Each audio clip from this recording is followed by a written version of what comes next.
নমস্কার, মালার লাইফ স্টোরিতে সবাইকে শুভ সন্ধ্যা। অনেক দিন পর আবার আপনাদের কাছে নতুন একটা ভিডিও নিয়ে আসলাম।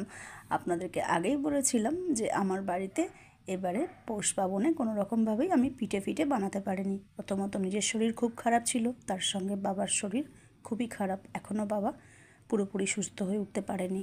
কিন্তু তার মাঝখানেও যেহেতু আমার ঘরে নারকোল, চালগুড়ি, গুড় এসবগুলো প্রায় সেই পৌষ পার্বণের সময় থেকেই কিনে রেখে দেওয়া ছিল। আর রেখে দিলে চালের গুঁড়িটা কিরম খারাপ হয়ে যেতে পারে, আর নারকোলগুলোও হয়তো নষ্ট হয়ে যেতে পারে। তো যাই হোক, ছেলেকে বললাম নারকোলগুলো ছাড়িয়ে দিতে। তো ছেলে এইসব দিকে খুব পটু। আমার ছেলে খুব সুন্দরভাবে নারকোল কুড়াতে পারে, আর খুব স্পিডে, খুব তাড়াতাড়ি সুন্দর করে নারকোলটাকে কুড়িয়ে দেয়। তো ও নারকোলটাকে কুড়িয়ে দেওয়ার পরে আমি নারকোলটাকে একটু ছাই মেরে নিলাম। নারকোলটাকে একটুখানি গুড় দিয়ে ভালো করে নাড়াচাড়া করে নিয়ে আমি নারকোল পিঠের দিকে এগিয়ে গেলাম। কারণ করতে যখন হবেই করে দিই, জিনিসগুলোও পড়ে রয়েছে, আর শীত তো প্রায় একদমই শেষের দিকে। তো হঠাৎ করে একটুখানি মনে হলো যে না, জিনিসগুলো রয়েছে যখন করে দিই। তো নারকোলটাকে ছাই মেরে নিয়ে আমি একটুখানি চালগুড়ি মেখে নিলাম। আগে কিছুটা চালগুড়ি মেখেছিলাম, মেখে কিছুটা পুলি আমার তৈরি হয়ে গেছে। তো বাদবাকি যেটুকুন যা ছিল সেটুকুনকে মেখে দিয়ে আমি একদম পুরোটাই রেডি করে নিলাম।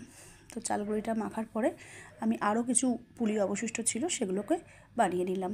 দেখুন, খুব আমি চেষ্টা করেছিলাম যে আরও ছোট ছোট করে চুষিগুলো বানাবো, কিন্তু হয়ে ওঠেনি।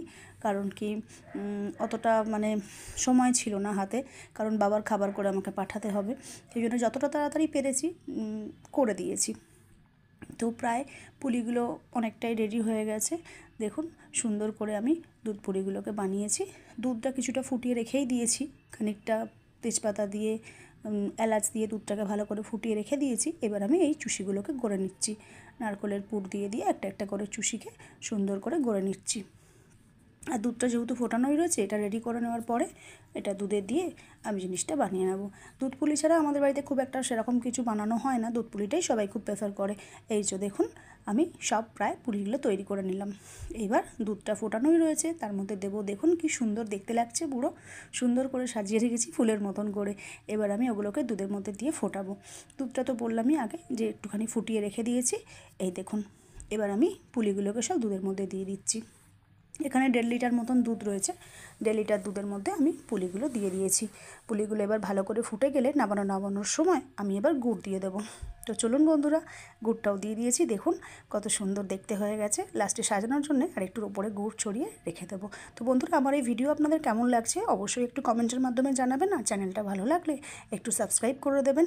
তো চলুন, আজকের মতন এখানেই, দেখা হচ্ছে নেক্সট কোন ব্লগে। আপনারা সবাই সুস্থ থাকবেন।